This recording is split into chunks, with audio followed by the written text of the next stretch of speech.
გამარჯობა, მოგესალმებით მეგობრებო. დღეს ესე იგი ჩვენ გერმანულ ენაში უნდა ვისწავლოთ მოდალური ზმნა sollen. დღეს უნდა ვისწავლოთ ამ ზმნის, ამ მოდალური ზმნის უღლება და ბოლოს რა თქმა უნდა ეს მოდალური ზმნა უნდა გამოვიყენოთ წინადებებში.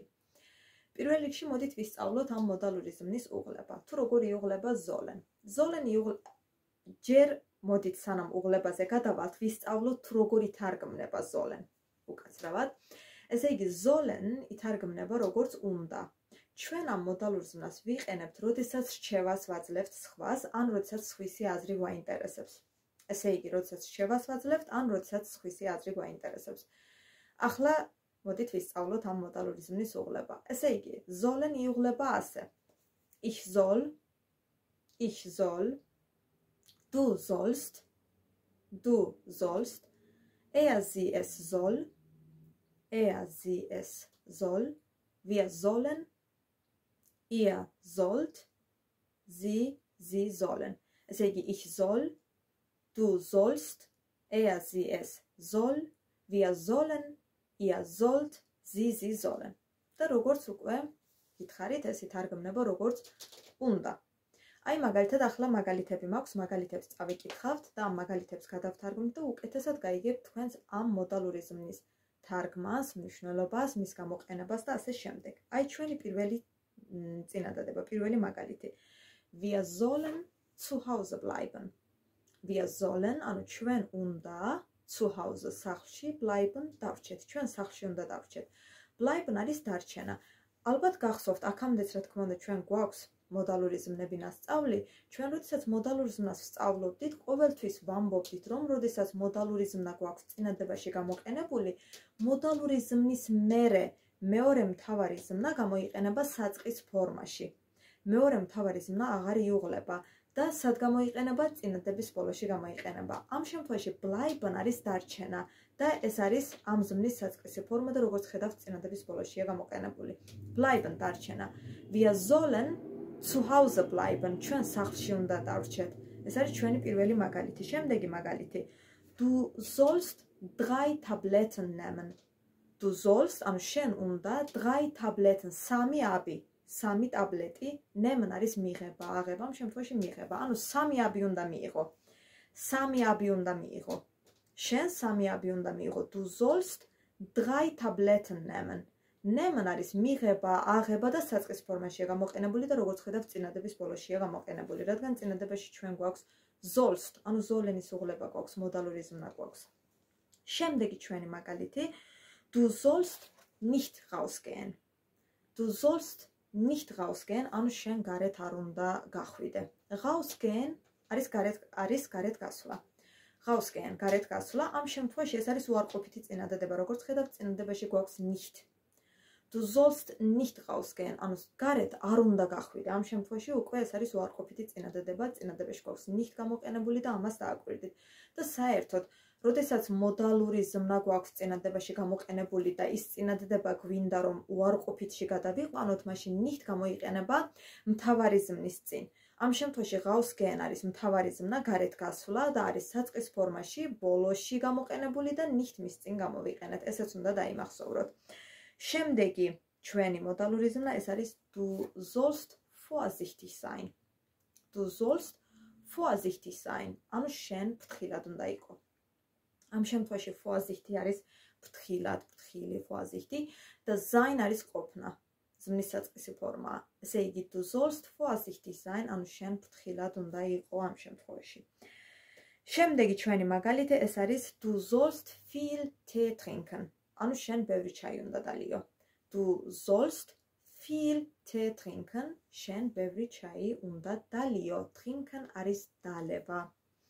შემდეგი ჩვენი მაგალითი ეს არის du sollst nicht aufstehen, ანუ არ უნდა ადგე. Du sollst nicht aufstehen, შენ არ უნდა ადგე. ესეც უარყოფითი წინადებაა, როგორც ხედავთ, რადგან nicht გვაქვს გამოყენებული და სად არის nicht გამოყენებული? Aufstehen, ადგომა. ეს არის მთავარი ზმნა, ხო? მთავარი ზმნის საწყისი ფორმაა aufstehen და როგორც ხედავთ, nicht მის წინ არის გამოყენებული. Du sollst nicht aufstehen, ანუ შენ არ უნდა ადგე. შემდეგი ჩვენი მაგალითი ეს არის du sollst nicht so viel sprechen. Du sollst nicht so viel sprechen. ანუ შენ ბევრი არ უნდა ილაპარაკო ამ შემთხვევაში. Nicht so viel sprechen. შენ ბევრი არ უნდა ილაპარაკო. Du sollst nicht so viel sprechen. Sprechen არის ლაპარაკი, საუბარი. ბოლოშია გამოყენებული, საწყის ფორმაშია, რადგან წინადებაში მოდალური ზმნა გვაქვს. Du sollst nicht so viel sprechen. ბევრი არ უნდა ილაპარაკო და ბოლო ჩვენი მაგალითი ეს არის Wir sollen spazieren gehen. ანუ ჩვენ სასეირნოდ უნდა წავიდეთ. Spazieren gehen არის სასეირნოდ წასვლა. Spazieren gehen, სასეირნოდ წასვლა. Wir sollen, ანუ ჩვენ უნდა spazieren gehen, სასეირნოდ წავიდეთ. ჩვენ სასეირნოდ უნდა წავიდეთ. Wir sollen spazieren gehen. აი ეს მაგალითები ჩვენ წავიკითხეთ, გადავთარგმნეთ და ახლა მოდით კიდევ ერთხელ წავიკითხოთ, ოღონდ ამ შემთხვევაში აღარ გადავთარგმნი, უბრალოდ წავიკითხავ წინადებებს, ანუ ჩვენს დღევანდელ მაგალითებს. ესე იგი, Wir sollen zu Hause bleiben. Wir sollen zu Hause bleiben. Შემდეგი, Du sollst 3 Tabletten nehmen. Du sollst 3 Tabletten nehmen. Შემდეგი, Du sollst nicht rausgehen. Du sollst nicht rausgehen. Შემდეგი, Du sollst vorsichtig sein. Du sollst vorsichtig sein. Შემდეგი, Du sollst viel Tee trinken. Du sollst viel Tee trinken. Du sollst nicht aufstehen. Du sollst nicht aufstehen. Შემდეგი არის Du sollst nicht so viel sprechen. Du sollst nicht so viel sprechen. და ბოლო მაგალითი Wir sollen spazieren gehen. Wir sollen spazieren gehen. ესე იგი, მეორე შემთხვევაში, ნახეთ, თუ გახსოვთ მოდალურის შემთხვევაში, საერთოდ კითხვის წინადებაში გახსოვთ ხო ზმნა წინ გადმოდის, სუბიექტის წინ გადმოდის ზმნა კითხვის წინადებაში და როდესაც ჩვენ მოდალური ზმნა გვაქვს გამოყენებული წინადებაში, მაგ შემთხვევაში მოდალური ზმნა გადმოდის წინ. და მე გითხარით, რომ კითხვით sollen გამოიყენება იმ შემთხვევაში, როდესაც ჩვენ სხვისი აზრი გვაინტერესებს. მაგ შემთხვევაში ვიყენებთ მოდალურ ზმნას sollen. მაგალითად, აი ნახეთ, ანუ გავაკეთო და ამ შემთხვევაში თარგმნი როგორც გავაკეთო. თუ ის ადამიანი მეტყვის გააკეთე, გავაკეთებ. თუ მეტყვის არ გააკეთო, არ გავაკეთებ. მიხვდით? ანუ მისი აზრი მაინტერესებს და იმ ადამიანს ვეკითხები. გავაკეთო?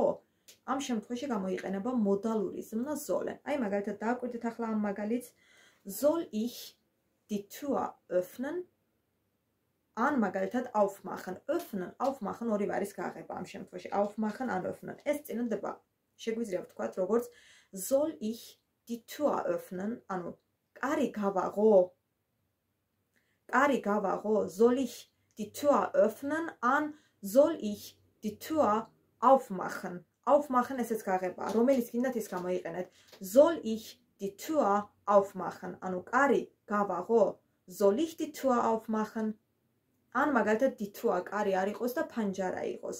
Das Fenster ხომ არის ფანჯარა. Soll ich das Fenster öffnen? ფანჯარა გავაღო? ან აქაც შეგვიძლია öffnen კი არა და გამოვიყენოთ aufmachen. Soll ich das Fenster aufmachen? Soll ich das Fenster aufmachen? ანუ ფანჯარა გავაღო? აი ასე, ამ შემთხვევაში უკვე იმ ადამიანის აზრი მაინტერესებს და იმ ადამიანს ვეკითხები, გავაკეთო? ამიტომაც როგორც ხედავთ, აი როგორ ვთარგმნი. აქ ამ შემთხვევაში კითხვითში კი არის თარგმნება, უნდა გავაღო? არა, მისი აზრი მაინტერესებს და ვეკითხები, გავაღო ფანჯარა ან გავაღო კარი. Soll ich die Tür aufmachen? კარი გავაღო?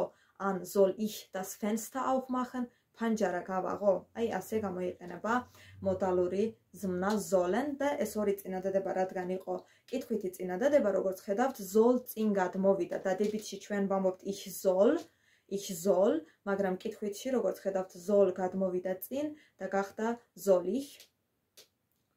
ich და ამ შემთხვევაში კითხვითში რა თქმა უნდა მთავარი ზმნა ბოლოშია გამოყენებული. aufmachen მაგალითად გააღება, როგორც ხედავთ, ბოლოშია გამოყენებული. ანუ მაგას არ აქვს მნიშვნელობა წინადადება იქნება კითხვითი, დადებითი თუ არყოფითი და იმახსოვრეთ, რომ როდესაც წინადებაში ჩვენ მოდალური ზმნა გვაქვს გამოყენებული, მოდალური ზმნის მერე მეორე ზმნა გამოიყენება წინადადების ბოლოში.